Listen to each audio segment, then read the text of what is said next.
Hi everyone, সবাইকে জানাই good morning. কেমন আছো সবাই? আশা করছি সবাই ভালো আছে। ঠান্ডাতে সবাই কেমন আছো বলো। দেখো, আমার প্রতিদিনের সকালটা শুরু হয় এই জুসটা দিয়ে। আর বিটরুটের জুস এমনিই অতটা খেতে ভালো লাগে না, আর এদিকে আমি জুসটা করতে করতে মেয়েকেও ডাকছিলাম, কারণ মেয়েও এই জুসটা খেতে খুবই পছন্দ করে। আর বিটরুটের গন্ধটাই এমন যে ভালো লাগে না অতটা খেতে, কিন্তু এর মধ্যে আরও অনেক কিছু দেওয়া আছে। আমি একদিন অবশ্যই তোমাদের সাথে শেয়ার করব।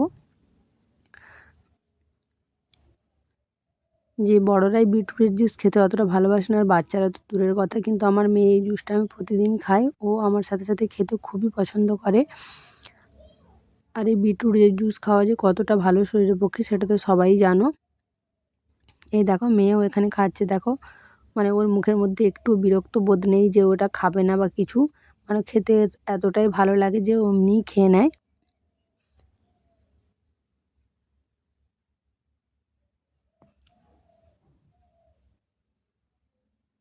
এই দেখো, খেতে খেতে ওর আবার বিষম লেগে গেছে, তাই এখানে ঢং করছিল।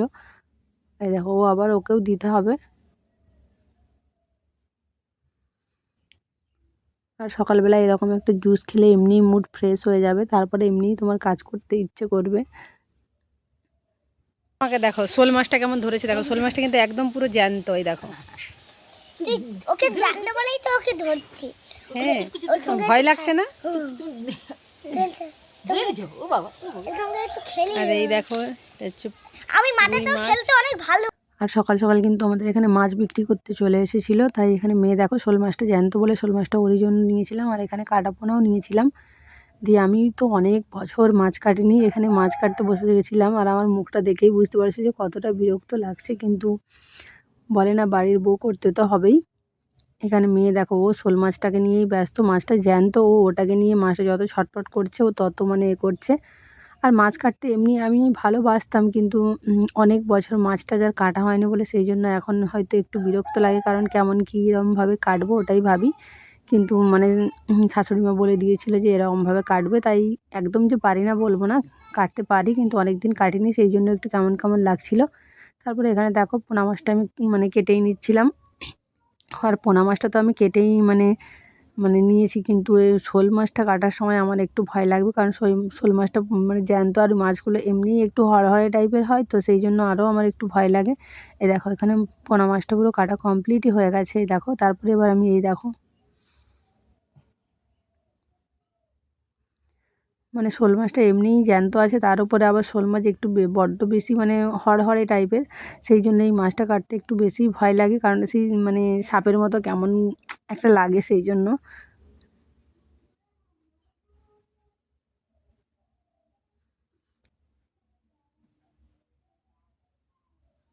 মাছটা পুরো ভালো করে ছাড়ানো হয়ে গেছে। দেখো, মাছটা পুরো ছাড়িয়ে নিয়েছি। শোল মাছ এর আগে সত্যি আমি কখনো কাটিনি।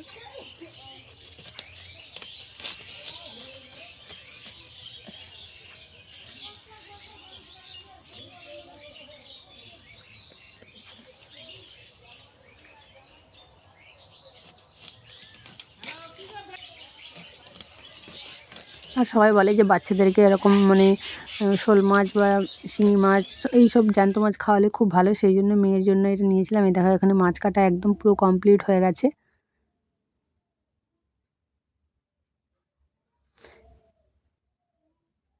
এবার মাছগুলো পুকুর থেকে ধুয়ে নিয়ে চলে আসবো। আর আমাদের গ্রাম মানেই তো জানো, প্রথমে পুকুরেই ধুতে হয়, কারণ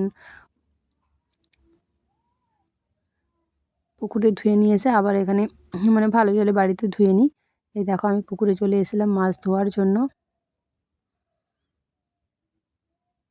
আর আমাদের ঘাটটা কিন্তু অনেক অনেক সুন্দর, পুরো এমনিই ভালো লাগবে বসে থাকলে। এই দেখো, এখানে মাছ ধোয়াও আমার কমপ্লিট হয়ে গেছে।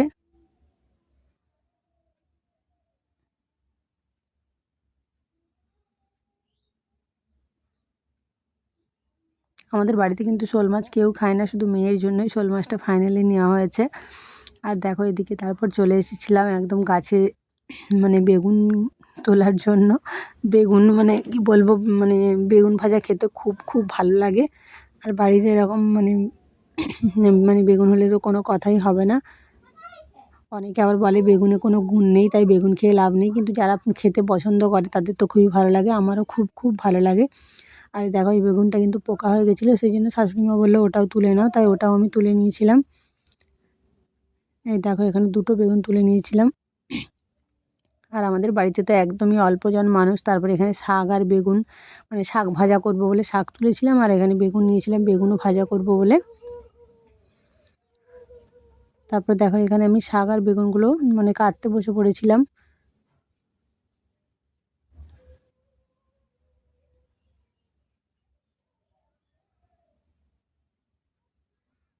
তারপর দেখো বেগুন কাটতে কাটতে পোকা, লোক বলে না যে স্বাদের বেগুনে পোকা, সেই অবস্থায় একটা বেগুন তুলে আনলাম, তাতেও আবার পোকা। তারপরে এখানে বেগুনগুলো সব কাটা কমপ্লিট হয়ে গেছিলো, এবার শাকগুলো জলদি জলদি করে কেটে নেবো। এই দেখো, আর বাড়ির যে কোনো জিনিসের স্বাদ সত্যি কথা বলতে আলাদা রকমই হয়, কারণ এতে কোনো সার ওষুধ দেওয়া থাকে না। তারপরে এখানে বেগুন ভাজা, শাক ভাজা, এখানে পিসি শাশুড়ির জন্য হচ্ছিলো ফুলকপির ঝোল, কারণ ওনার নিরামিষ তাই।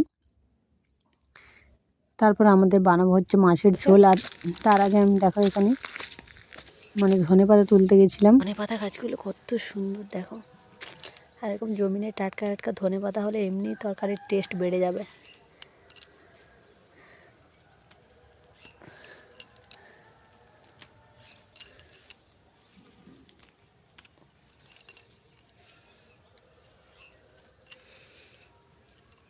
মাছে কি ধনেপাতা দিবি ভাই?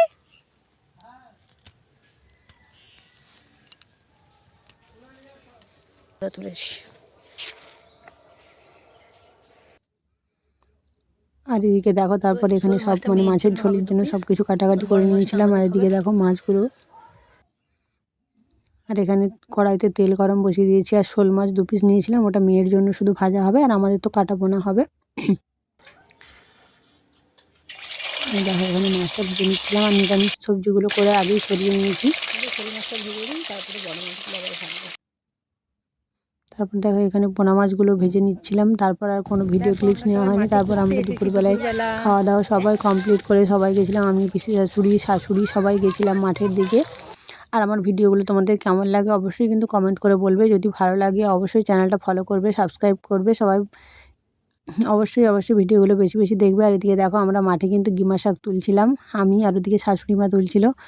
চলো সবাই ভালো থাকবে, টাটা।